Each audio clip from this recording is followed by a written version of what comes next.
नमस्कार दोस्तों, आप सबका हार्दिक अभिनंदन करता हूं। दोस्तों आज मार्केट में भारी गिरावट जारी रही। आप देख सकते हैं यहाँ पर निफ्टी का चार्ट लगाया हुआ है। 1.5% से ज्यादा इसमें गिरावट आई। बैंक निफ्टी की बात करें तो 2.5% से ज्यादा की गिरावट रही। सभी सेक्टर रेड निशान पे थे, सिर्फ एक सेक्टर को छोड़ के, वो था IT सेक्टर। और मैंने कल इसके ऊपर वीडियो बनाया था कि आप IT सेक्टर पे ध्यान रखना, तेजी आ सकती है। पूरे गिरते हुए मार्केट में सिर्फ IT सेक्टर में ही तेजी थी और मैंने उसमें कुछ स्टॉक्स बताए थे, वो भी सब हरे निशान में है। IT सेक्टर में और भी तेजी आ सकती थी, वो तो मार्केट का मूड खराब था पूरा, उस वजह से जितनी तेजी आनी चाहिए थी उतनी नहीं आई। लेकिन जब मार्केट का सेंटिमेंट ठीक होगा तो बेशक उसमें तेजी आएगी। और वैसे भी अगर आपको IT स्टॉक गिरावट में मिले जो फंडामेंटली स्ट्रॉन्ग शेयर हैं, उनको आप खरीदारी करके अपने पोर्टफोलियो में रख सकते हैं।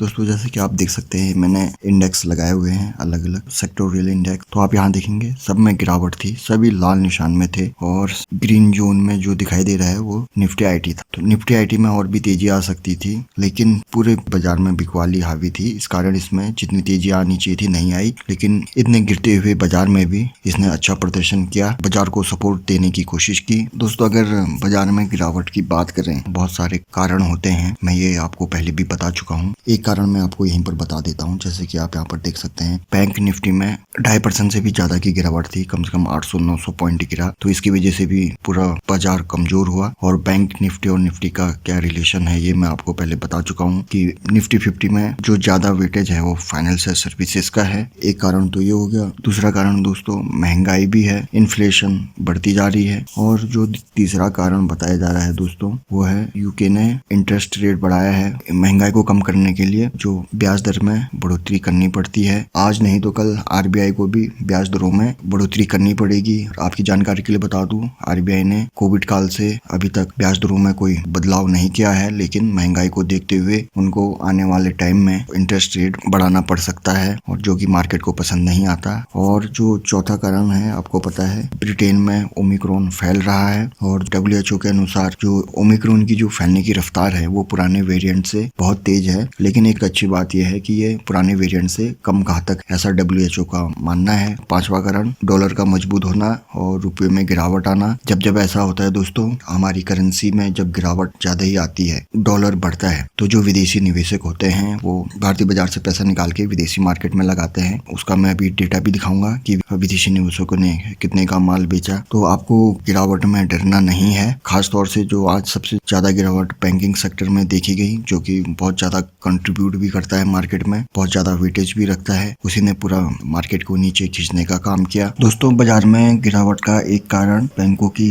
हड़ताल भी है, इसकी वजह से भी बैंक निफ्टी में दबाव पड़ा। अब देखते हैं ये हड़ताल कब तक चलती है। और जो ये हड़ताल हुई थी पूरे ऑल ओवर इंडिया में बैंकों की हड़ताल हुई। और दोस्तों आपने गौर किया होगा NBFC यानी नॉन बैंकिंग फाइनेंशियल सर्विसेज, जैसे बजाज फाइनेंस, बजाज फिनसर्व, चोला इन्वेस्ट, तो इनमें आपने देखा होगा पिछले 2-3 दिनों से गिरावट आ रही है। तो क्यों आ रही है? तो RBI ने इनके लिए एक गाइडलाइन जारी किया है, रूल बनाया है। वो रूल है PCA फ्रेमवर्क। और ये PCA फ्रेमवर्क क्या है दोस्तों? सामान्य भाषा में बोलूं तो जो बैंकों के लिए नियम कानून बनाए जाते हैं वही नियम कानून अब NBFC के लिए लागू होंगे। जैसे बजाज फाइनेंस, बजाज फिनसर्व हैं, ये NBFC हैं, और भी बहुत सारे हैं। उनके लिए ये जो PCA जो फ्रेमवर्क बनाया है वो लागू होंगे। इसमें नियम कानून बहुत सख्त कर दिए गए हैं। कस्टमर के हितों को ध्यान में रखते हुए ये नियम बनाए हैं, इससे कस्टमर को लाभ होगा। PCA की वजह से NBFC में 2-3 दिन से गिरावट आ रही थी और अभी ये लागू नहीं हुआ है, लेकिन अगले साल से लागू हो जाएगा।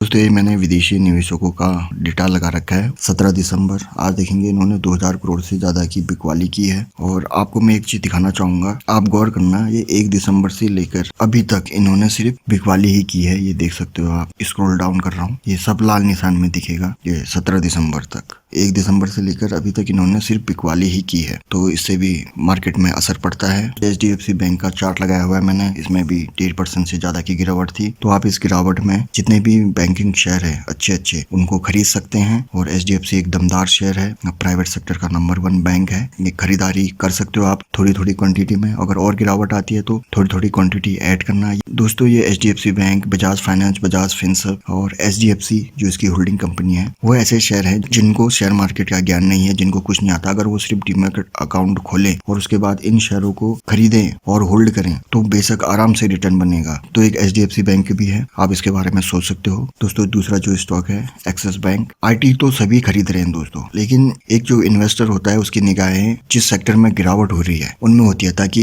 कम दाम पे अच्छे स्टॉक खरीद के रखे, स्टॉक में तेजी आए तो उनको बेचे या लंबे टाइम तक होल्ड करे। तो दोस्तों एक्सिस बैंक भी एक बढ़िया स्टॉक है। ये कोई रिकमेंडेशन नहीं है, मैं स्टडी पर्पज के लिए बता रहा हूँ, आप इसमें से चूज कर सकते हैं अपने हिसाब से। ICICI बैंक, इसमें 1.5% से ज्यादा की गिरावट है। होने के लिए और भी स्टॉक है, लेकिन मैं जो मजबूत स्टॉक है उनके बारे में बता रहा हूँ, आप इसके बारे में भी सोच सकते हैं। बजाज फाइनेंस, बार बार मौका नहीं मिलता है इसको खरीदने के लिए, अगर इसका आप लॉन्ग टर्म चार्ट देखोगे तब आपको पता चलेगा। ये देखो कितना रिटर्न दिया है अभी तक, 1 लाख से भी ज्यादा रिटर्न दे चुका है। हर साल इसने कितना रिटर्न दिया उसको वो निकालने के लिए CAGR कैलकुलेट करना पड़ेगा। और ये बजाज फिनसर्व, कीमत मत देखो दोस्त, अगर कीमत देख के आप खरीदारी कर रहे हो तो वही सबसे बड़ी गलती होती है। आप क्वालिटी देखो, जो बैंकिंग सेक्टर में गिरावट आई उसका फायदा उठा सकते हो। IT साइड में अगर गिरावट आए तो आप उसमें भी खरीदारी करो। तो आशा करता हूँ दोस्तों आपको वीडियो पसंद आया होगा और आपको गिरावट से कोई घबराने की जरूरत नहीं है, आप इनको खरीद के होल्ड कर सकते हैं।